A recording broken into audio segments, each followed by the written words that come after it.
Olá, meus irmãos, meus amigos, uma boa tarde a todos vocês. É com muita felicidade, né? Muita alegria que tiro este momento do meu tempo para poder estarmos aqui nesta página, levando a palavra de Deus a todos vocês que querem ouvir a mensagem dele todos os dias. Sejam todos bem-vindos. Graça e paz da parte de Deus a todos vocês e a toda a sua família. É uma felicidade estar aqui neste momento. É um grande prazer poder falar para os meus irmãos em Cristo e também para aqueles que professam outra fé, né? Outra crença, participa de outras denominações religiosas que não a nossa. Mas a palavra de Deus, como eu já disse antes, é única, né? É uma palavra só para todos nós. Não importa as denominações, não importa as crenças, o importante é a gente dar ouvido ao que Deus quer nos falar em cada página da sua escritura, em cada parágrafo, em cada capítulo e em cada versículo. Tenho certeza que, assim como eu, vocês também estão sedentos de ouvir a palavra de Deus. Mesmo que vocês já ouviram hoje em outros canais, não importa.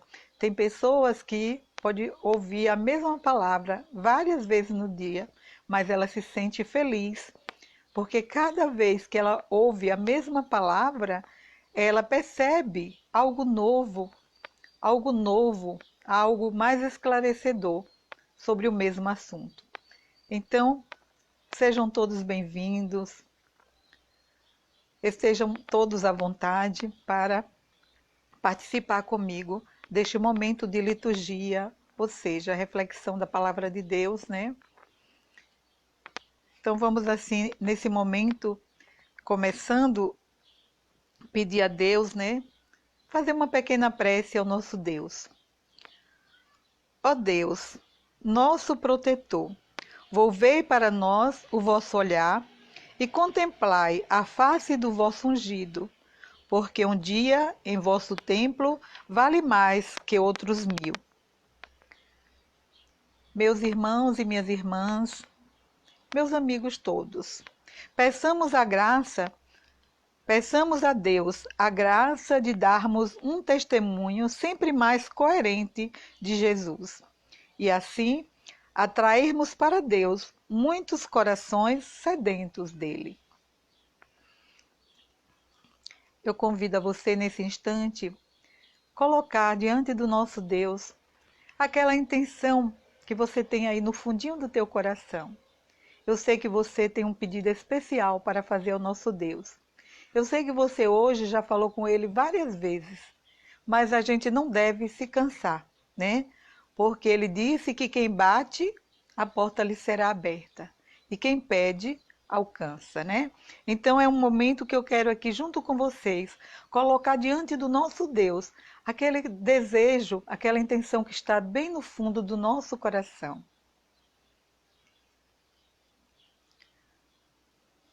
Para essa oração da liturgia diária, quero colocar aqui nas mãos do Senhor e peço a vocês que comigo rezam, que comigo oram, para que vocês também peçam a Deus, interceda a Deus pela minha mãe.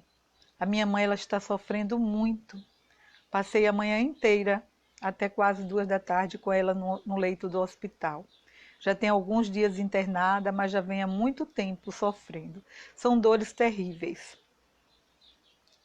E a gente sabe que mesmo sendo uma doença incurável, mas a gente continua pedindo ao Senhor a sua graça, a sua misericórdia, pois se Ele quiser, ela e todos os outros das vossas famílias poderão ser curados, porque o poder e a glória e a honra está na mão dele.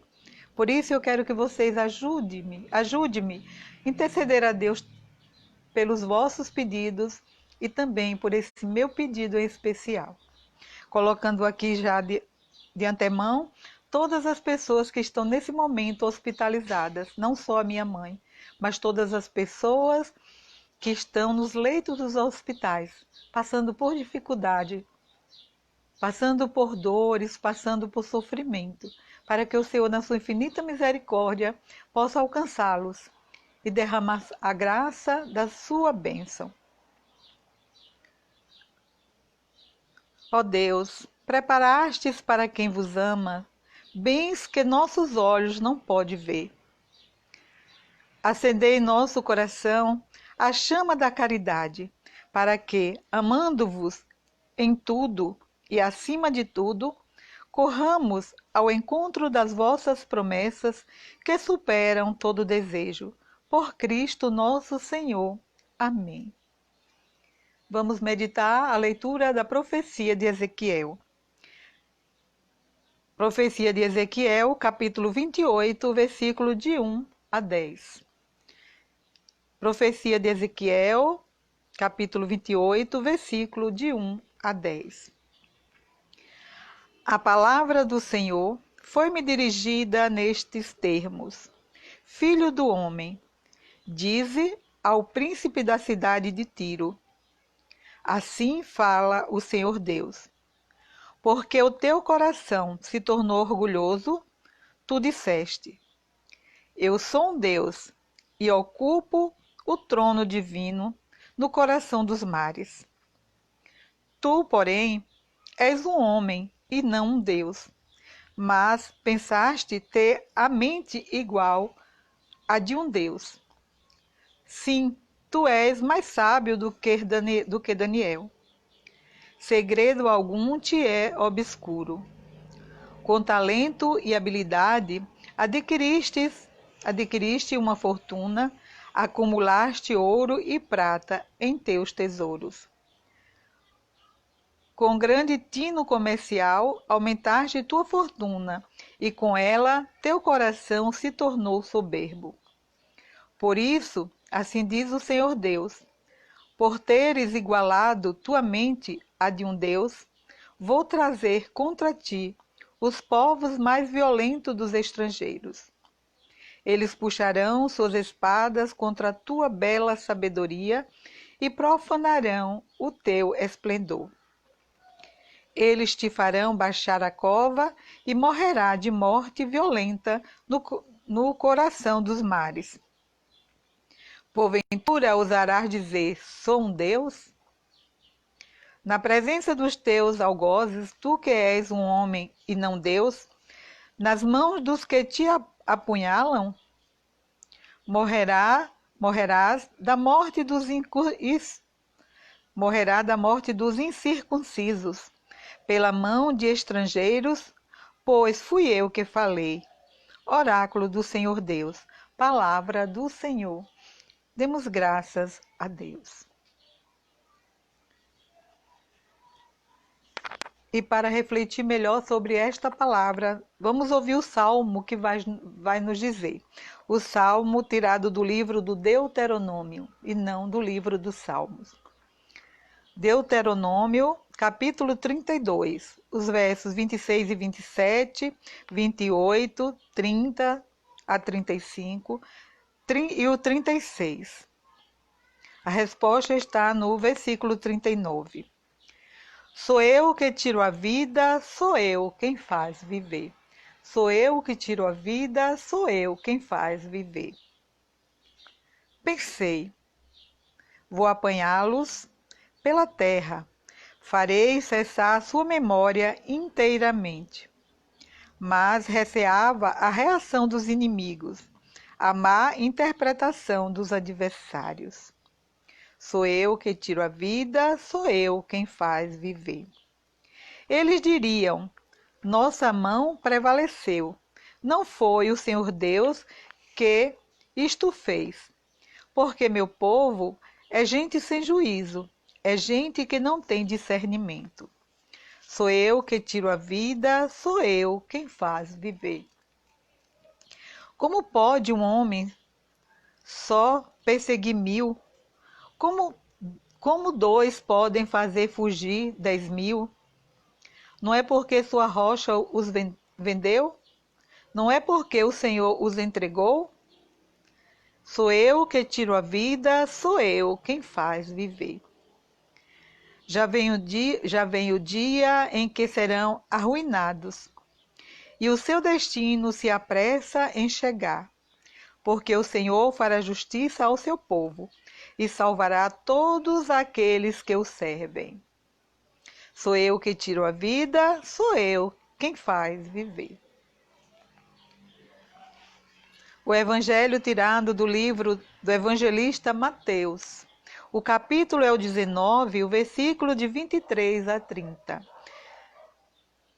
Mateus 19, de 23 a 30. Proclamação do Evangelho de Jesus Cristo segundo Mateus. Glória a vós, Senhor. Naquele tempo, disse Jesus aos seus discípulos: Em verdade vos digo, dificilmente um rico entrará no reino dos céus. E digo ainda, é mais fácil um camelo entrar pelo buraco de uma agulha do que um rico entrar no reino de Deus.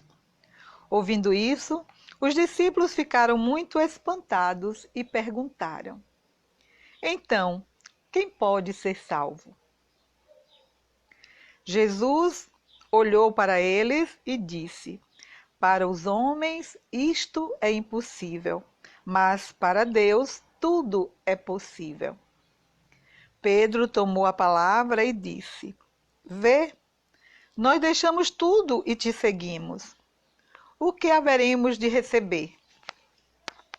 Jesus respondeu: Em verdade vos digo, quando o mundo for renovado e o Filho do Homem se sentar no trono de sua glória, também vós, que me seguistes, havereis de sentar-vos em 12 tronos, para julgar as 12 tribos de Israel. E todo aquele que tiver deixado casas, irmãos, irmãs, pai, mãe, filhos, campos, por causa do meu nome, receberá 100 vezes mais e terá como herança a vida eterna.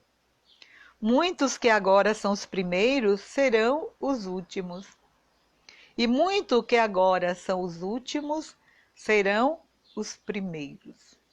Palavra da salvação. Glória a vós, Senhor. Jesus finda a sua palavra, o seu evangelho, com esses dados, né, que às vezes fogem ao nosso jeito de ordem de ser humano, né? Quando ele diz muito que agora são os primeiros, serão os últimos. E a gente pensa que os primeiros serão os primeiros e os últimos serão os últimos. Porque a gente chega a pensar assim, bom, os que já morreram, os primeiros que morreram serão os primeiros a entrar no reino de Deus. Os últimos que morrerão serão os últimos a entrar no reino de Deus. Então era assim também que eu pensava, né?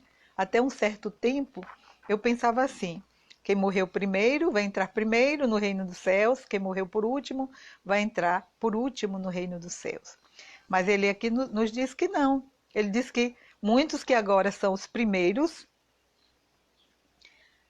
serão os últimos. E muitos que agora serão os últimos serão os primeiros. Pois bem, meus irmãos, só nesta pequena frase a gente percebe como o pensamento de Deus, como o jeito de Deus ver, olhar as coisas e calcular as coisas é diferente dos seres humanos, né? A gente percebe aqui na leitura na profecia de Ezequiel, a gente percebe que por causa desta leitura que nós vimos da profecia de Ezequiel, é por esta razão, pela razão dessa leitura que se leu, que muitos santos interpretam as palavras da primeira leitura de hoje como se referindo a Lucifer, né? Então, assim, os santos, aqueles homens que eram muito estudiosos da palavra de Deus, que seguiam fielmente a palavra de Deus e que hoje já estão lá na glória de Deus, né? E já de repente receberam a sua coroa da vitória, né? Que é guardada, né? Como diz Paulo, para aqueles que, né? Que creem e amam no Senhor, para aqueles que creem e confessam que o Senhor é o nosso Deus. Eles veem nesta parte da leitura da profecia de Ezequiel, vou repetir, como se referindo a Lucifer. Por quê? Porque diz assim, porque a pessoa desta leitura, vamos dizer assim, o personagem dessa leitura da profecia de Ezequiel, ele dá para perceber que ele diz assim: eu sou um Deus e ocupo o trono divino no coração dos mares. Então dá para ver que o personagem dessa leitura, ele se sente um Deus, né? E acha que ocupa o trono divino. Quem mais se sente assim? Quem mais pensa assim? Sou um Deus e ocupo o trono divino. Aquele que tem pretensão de ficar e de ser Deus e ficar no trono dele. Por isso que alguns dos santos, que hoje, né, são pessoas que já viveram e morreram, ele acha que essa profecia se refere ao Lucifer, né? E aqui diante Deus mandou que Ezequiel dissesse: tu, porém, é um homem, não Deus, mas pensaste ter a mente igual. Pensaste até a mente igual à de um Deus. Então, quem é que pensa e acha que tem uma mente igual à de um Deus, senão o Lúcifer, né? Porque eu acredito que homem, humano, ser humano nenhum, pensa dessa forma como está aqui na profecia de Ezequiel.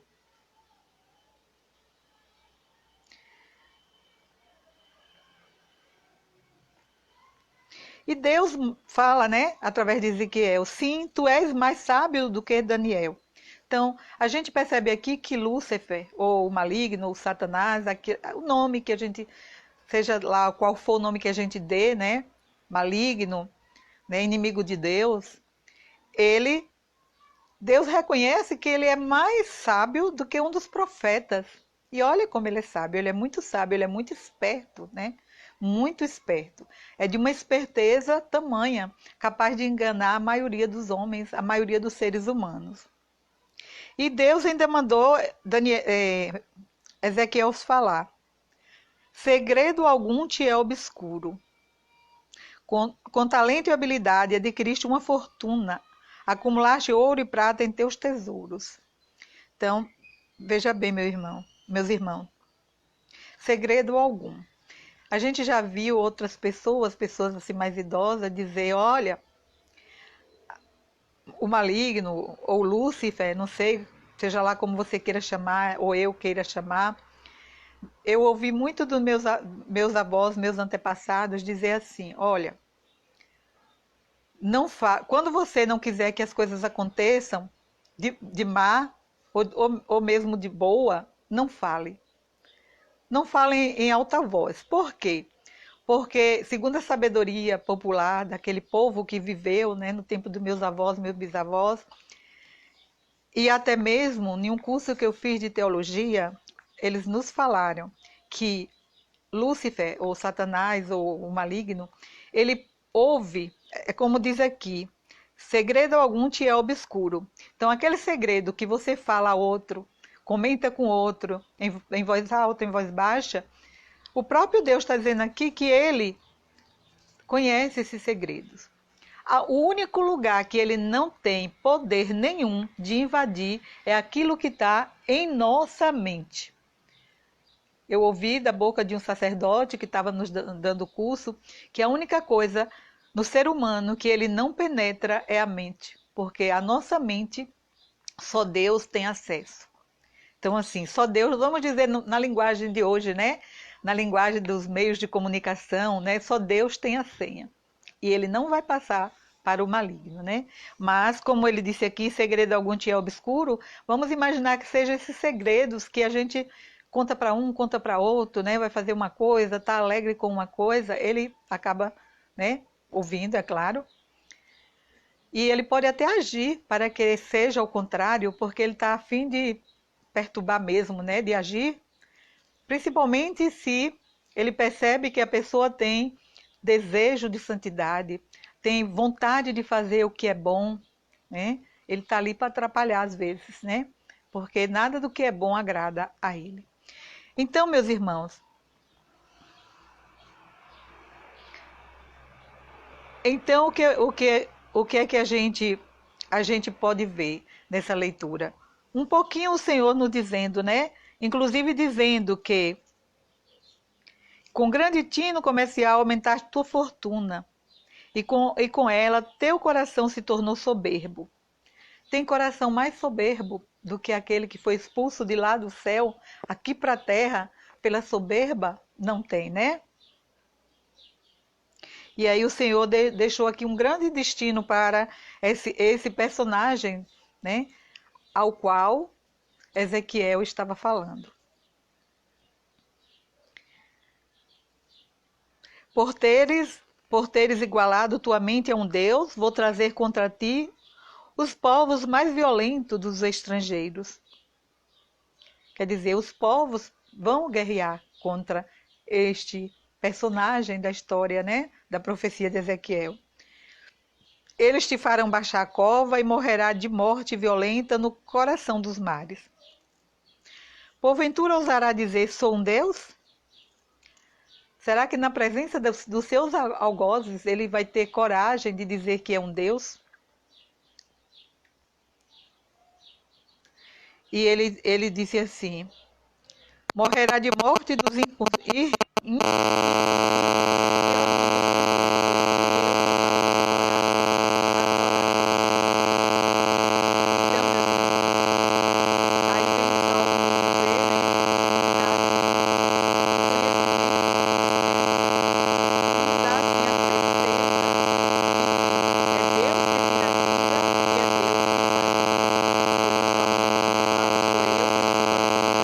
o que faz viver. É por isso que a gente, católico, né, a gente tem debatido muito contra o aborto, porque mãe nenhuma tem o direito de tirar a vida do seu filho. Porque foi Deus que deu a vida no ventre de uma mãe. E é Deus que, só ele pode tirar. Assim também são todos os adultos que atentam contra a vida de outro adulto, de outro ser humano. Ele não tem direito. É Deus que tira a vida porque foi Ele que nos fez viver. Assim nos diz o Salmo, tirado do livro do Deuteronômio. Aí vamos passar um pouquinho para refletir sobre o Evangelho.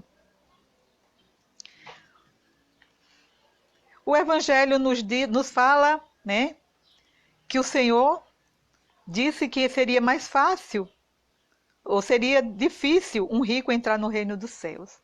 Que era mais fácil passar pelo fundo de uma agulha.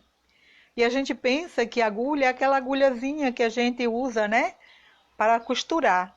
Eu pensava assim, aquela agulha que a gente usa para costurar. Mas, na verdade, essa agulha que o Senhor se referia aqui, era assim, lá em Israel, na terra lá por onde Jesus andou,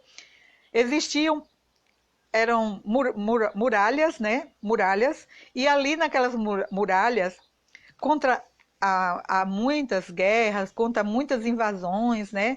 De pessoas que estariam sempre, né? Inimigas invadindo as cidades, então eram cercadas por muralhas, e ali tinham passagens que eram chamadas de agulhas, eram passagens arredondadas, semelhante a um furo de agulha, né?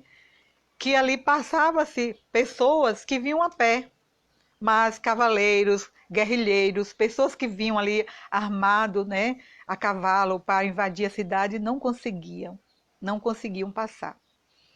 Então, meus irmãos, nessa história, vamos dizer assim, a parábola do rico, Jesus fala que era muito mais fácil um cavalo e um cavaleiro passar por ali por debaixo, porque era muito baixo.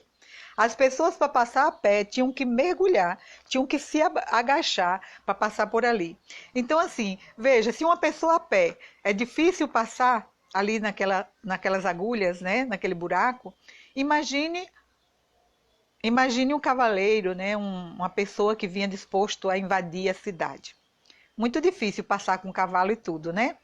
Então foi por isso que ele usou, né? Comparou, porque Jesus ele sempre fazia comparações usando as coisas da cultura, da vivência daquele povo, do que eles conheciam.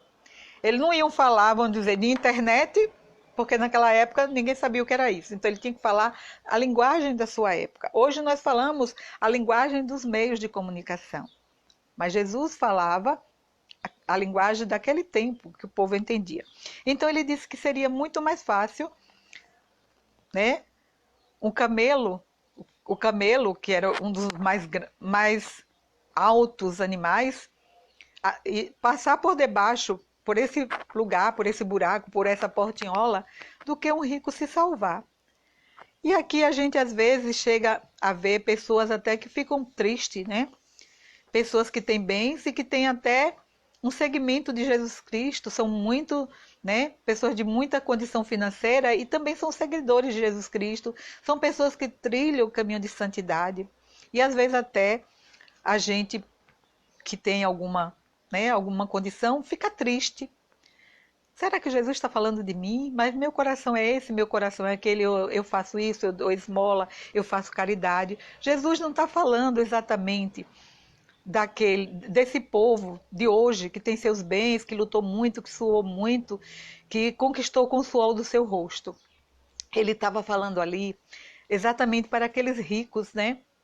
Aqueles ricos daquela época que tinham muitos que eram pessoas, né, que ofertavam, que faziam caridade, que só queriam o bem do outro, mas tinha um grupos de pessoas que fez com que ele abrisse a boca e falasse dessa forma, que era muito mais fácil. E aí os apóstolos ficaram se perguntando, meu Deus, e então? É o que nós nos perguntamos hoje. Então, quem pode então ser salvo? Os apóstolos, vamos dizer ali, né, quiseram tirar essa dúvida e perguntar então, quem pode ser salvo? E a gente vê, meus irmãos, que a pergunta dos discípulos é de suma importância, pois demonstra seu interesse na salvação e sua perplexidade ante a dificuldade de obter a salvação. Mas a salvação, meus irmãos, não vem de nós. A salvação é um dom de Deus e, como ele disse, só eu tiro a vida, só eu quem faz viver, assim é a salvação. Ele é que nos dá. É um dom de Deus.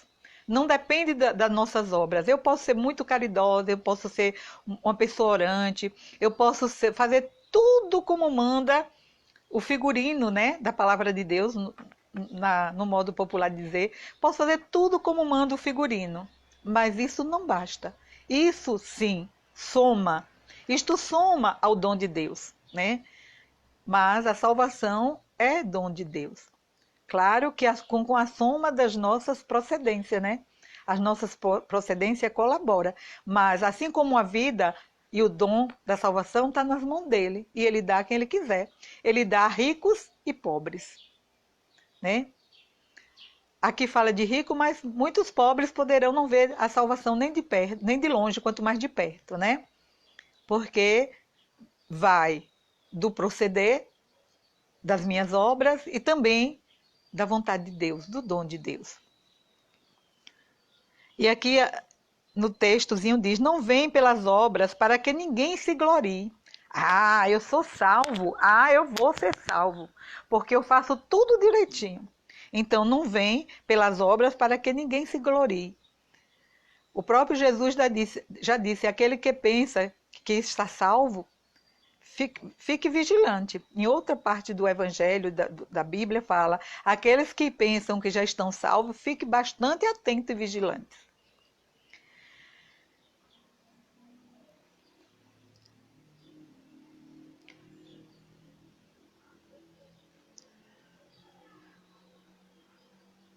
Então, meus irmãos, a nossa postura diante da palavra de Deus de hoje e de sempre, de todos os dias,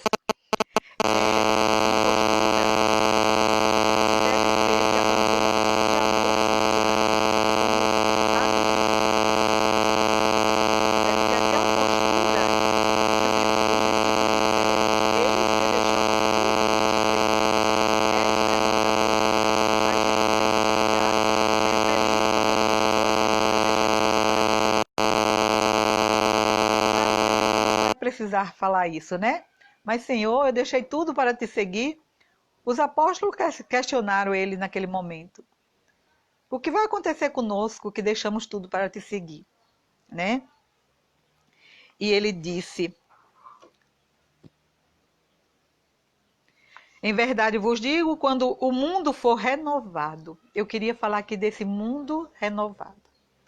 Meus irmãos e minhas irmãs, daquele tempo até hoje, será que esse mundo já foi renovado alguma vez? Ou ele está no momento exato, neste exato momento, precisando de renovação? E eu me pergunto, será que tudo isso que está acontecendo aí não é para que o mundo seja renovado? Eu acredito que sim. Porque ele disse, eu vos digo, em verdade eu vos digo, quando o mundo for renovado e o Filho do Homem se sentar no trono de sua glória, aí ele prometeu àqueles que disseram, mas nós deixamos tudo para te seguir.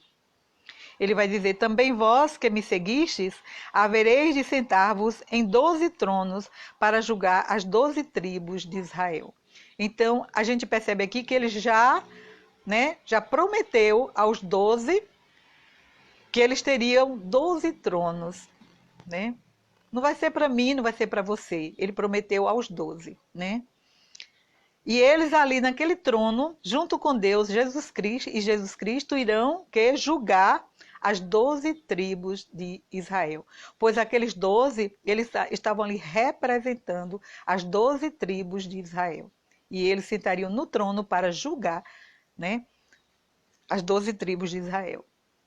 Então, é como eu disse, o poder está na mão de Deus, ele dá a quem ele quer. Ele vai dar o trono aos 12, né? Ele vai dar voz para que os 12 julguem, porque a gente tem costume de dizer só quem julga é Deus, e é realmente só quem julga é Deus, mas como ele tem o poder, ele pode dar a quem ele quiser, né? E ele continua dizendo, e todo aquele que tiver deixado a casa, irmãos, irmãs, pai, mães, filhos, campos, por causa do meu nome, receberá 100 vezes mais e terá como herança a vida eterna. Olha que grande promessa o Senhor nos faz hoje. Deixar tudo por ele. Eu não vou abandonar minha mãe no leito do hospital, né? Ele fala de seu pai e sua mãe. Eu não vou abandonar minha mãe no leito do hospital, como eu falei no início, pedi oração. Mas eu deixo na mão de outros para vir estar aqui com vocês, falando da palavra de Deus e seguindo a Jesus Cristo. Porque é isso que ele me pede para eu fazer, seguir e anunciar a sua palavra a toda criatura. Aos que querem ouvir, aos que não querem, aqueles que dão grande valor aos que não dão, não importa. Eu devo falar, né? Eu devo falar. E aí, muitos dos que agora são os primeiros serão os últimos, e muitos dos que agora são os últimos serão os primeiros. São palavras de salvação. Estas palavras que nos levam a ter salvação. Quando a gente diz palavra de salvação, palavra da salvação, porque são palavras que vão nos levar até a eternidade, quando o Filho do Homem se sentar no trono da glória, né? E a gente sabe que botar todos os seus inimigos debaixo dos seus pés. E ele já disse em outro momento que o seu inimigo maior é a morte, né? E a morte, quando ele fala, não é só a morte da carne, essa carne que vai lá para o cemitério e será comida, né? Ele fala da morte eterna, aquela que quem perder não achará mais. Você perde, você morre, perde a sua carne, vai corroer, mas o espírito não. O espírito é quem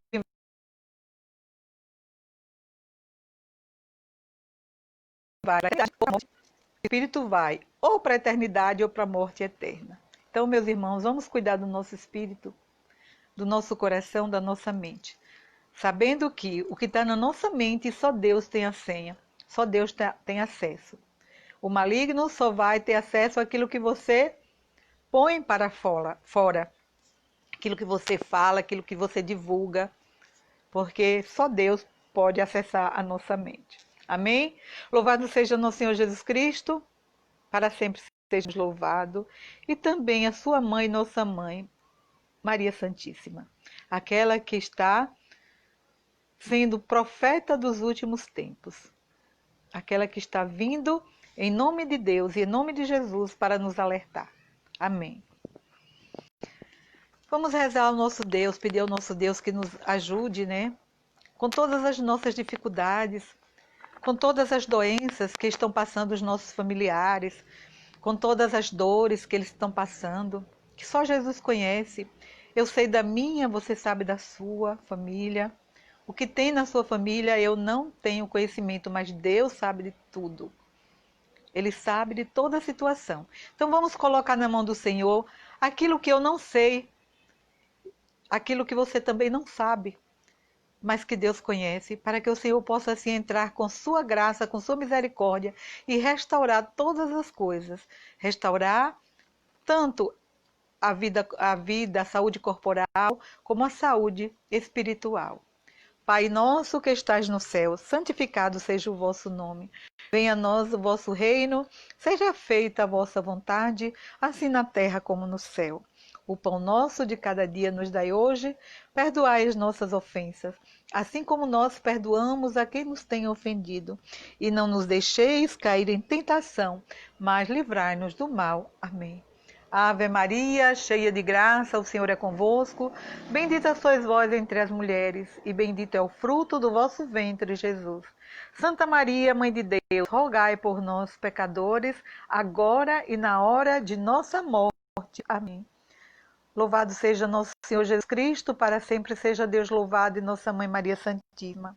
Jesus, Maria e José, toma conta das nossas famílias, que a tua família, a família de Nazaré, possa assim tomar conta das nossas famílias e interceder a Deus por todos os nossos familiares. Amém. Pois bem, meus irmãos, a nossa tarefa de hoje foi cumprida, né? Chegamos ao fim.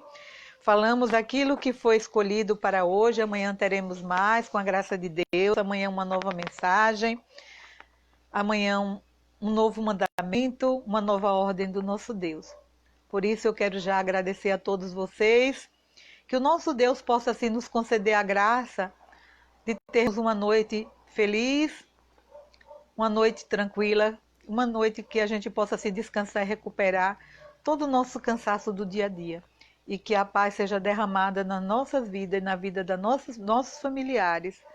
E que não só a graça, mas também o dom da conversão, porque a conversão também é um dom e com a ajuda de Deus poderemos sim ser convertidos. Amém. Fique com Deus, fique na paz do Senhor, até amanhã se Deus quiser. Uma boa noite, até mais. Mais tarde teremos mais orações na nossa página, né? O Terço Mariano, hoje é terça-feira, amanhã será o ofício da Imaculada Conceição, à noite, ok? Até amanhã se Deus quiser.